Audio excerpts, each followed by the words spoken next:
Nagbabala ang Cybercrime Investigation and Coordinating Center kaugnay sa panibagong bugso ng mga panloloko sa text messages na kumakalat ngayon. Live mula sa Maynila, may unang balita si Jomer Apresto. Jomer?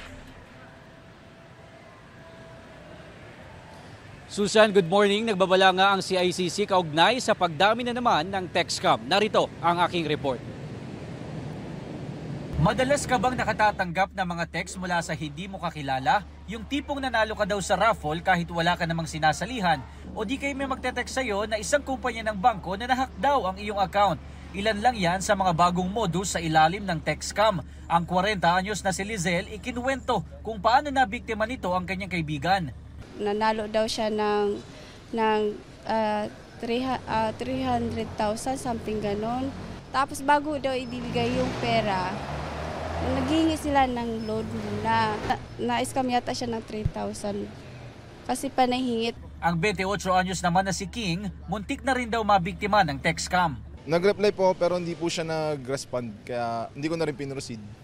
Hinihingi po kasi personal details eh. Araw-araw tinetext nakalagay na sa iyong number ang 2,500. Sumali gamit ang number na ito. Ang magkapatid naman na sina Rodel at Rafael, madalas ding makatanggap noon ng mga text scam na nagpapanggap pang mula sa mga digital wallet.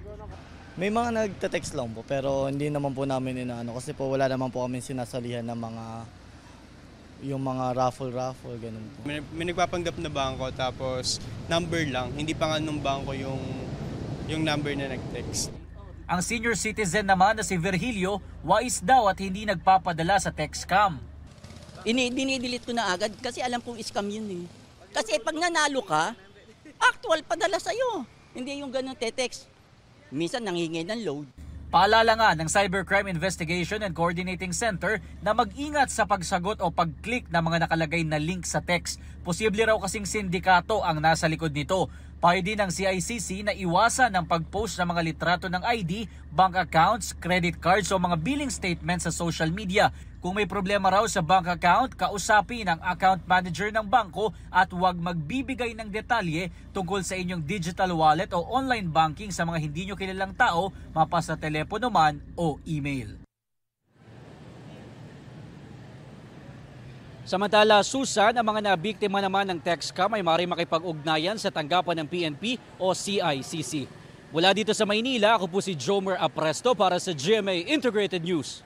Mga kapuso, para una ka sa mga balita, mag-subscribe sa GMA Integrated News sa YouTube. Sa mga kapuso abroad, subaybayan niyo po kami sa GMA Pinoy TV at sa www.gmanews.tv.